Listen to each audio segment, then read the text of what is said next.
welcome back. So in this video I will show to you the orchids that we have in bloom in the month of March. So I will start from this beautiful blue Vanda.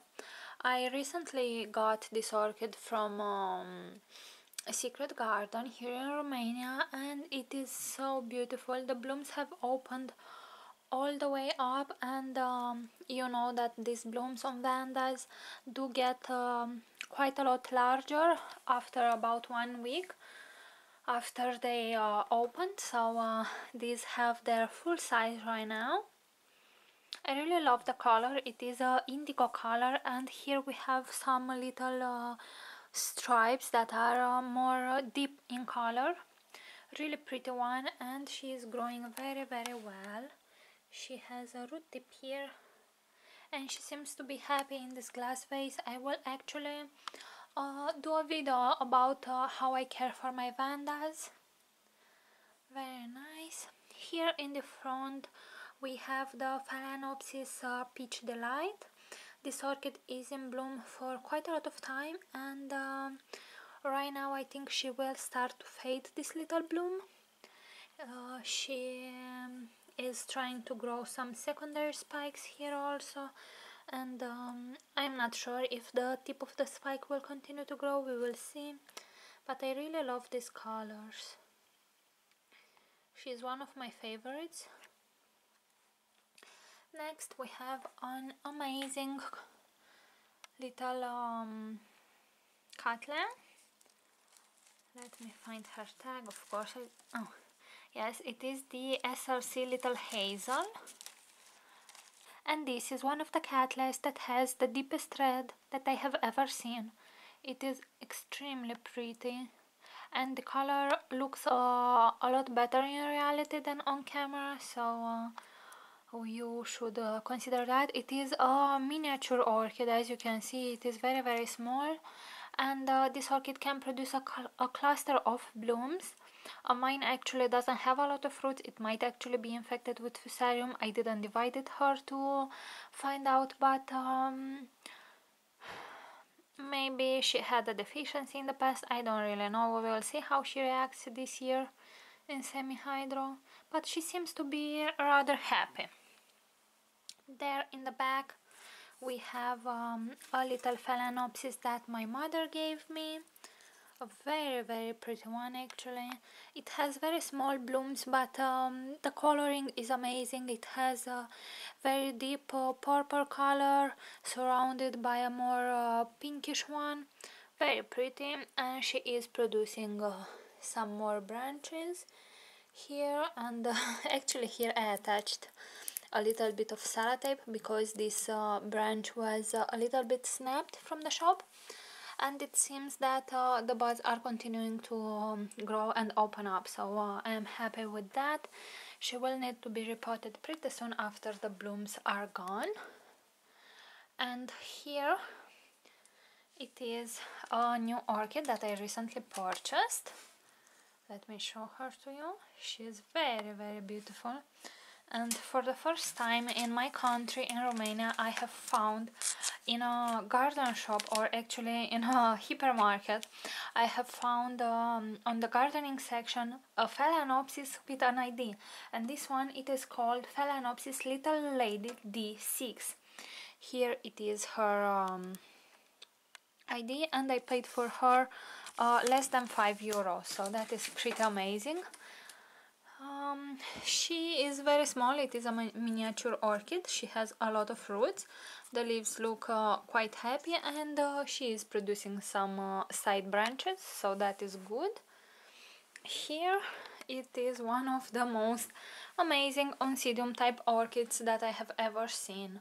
The color is just amazing. You can see that the yellow, it is very golden like, and it shines very nice in the sun, and there in the middle it has some orangish reddish patterns. Very pretty. Unfortunately it is not healthy, but we will try to save it together in one of my next videos. I don't have an ID for her, so if you know her ID, her name, please let me know in the comment section below. I will really appreciate that.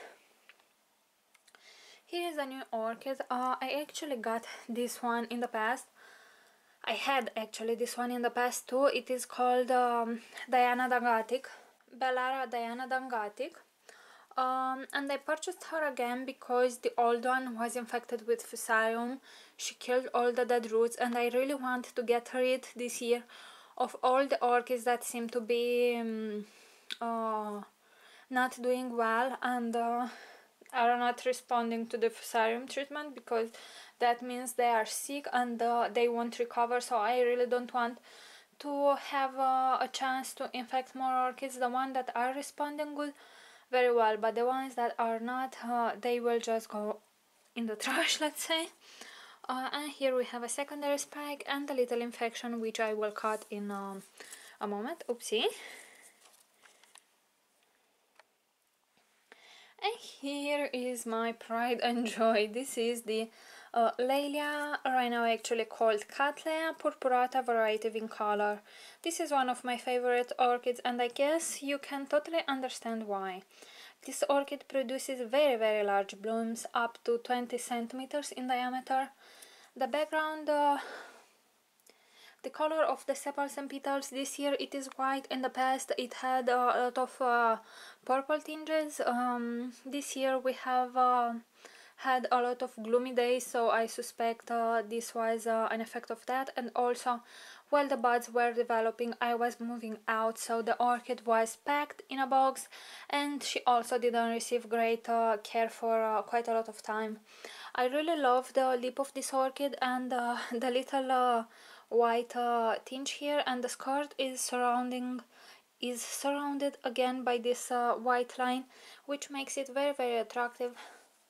Also, this orchid, it is super fragrant. It has a very pretty fragrance, very subtle, and it reminds me of freesias. And actually, when the sun shines on the blooms, it is a lot more powerful.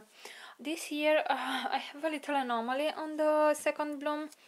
I guess she can produce up to 5 blooms per spike. For me, each year it has produced only 2, and this one, this bud actually is a little bit mutilated, in the sense that she tried to produce 2 leaves, which is quite appealing in my eyes. Actually, it is a little bit more fragrant than the other one, and you can see that here in the middle we have the nose, and these are the 2 leaves that are being produced, or have been produced actually. Anyway, quite interesting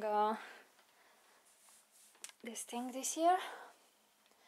Okay, and now I want to show to you the orchids that are in spike, because I'm quite excited. So we will start from here. This is the Iwanagara Apple Blossom Pink, and she is producing 1, 2, 3 spikes. I'm really excited by to have these blooms. She is very fragrant. Last year I actually managed to break the spike, so this year we are safe. We will have some beautiful and very fragrant blooms. Next, here we have the Paphiopedilum American Hybrid, which is growing a beautiful bud here. There we have the RRC Xingfeng Orange. This orchid has beautiful blooms, and they look exactly like oranges. I mean, the color looks, and the blooms are quite waxy and very fragrant. Smells like oranges too. What else do we have? Here we still have in bloom the Burangiera Lazio that I got from Floreia Design Floral. She's very fragrant, but she's still adjusting to semi-hydro. I have recently repotted. Here we have a pretty African Violet, which has a pretty bloom, and this is one of the recent gifts that I received from Floreia Design Floral. This is tulip. It is called Orange Princess, and I am really excited to see the blooms opening. And I think this is pretty much all for this video, guys. If you have any questions, please leave them in the comment section below. I will be more than happy to answer them for you. If you have liked this video, please give it a thumbs up and subscribe to my channel for more videos like this. Thank you very much for watching and see you all next time. Bye!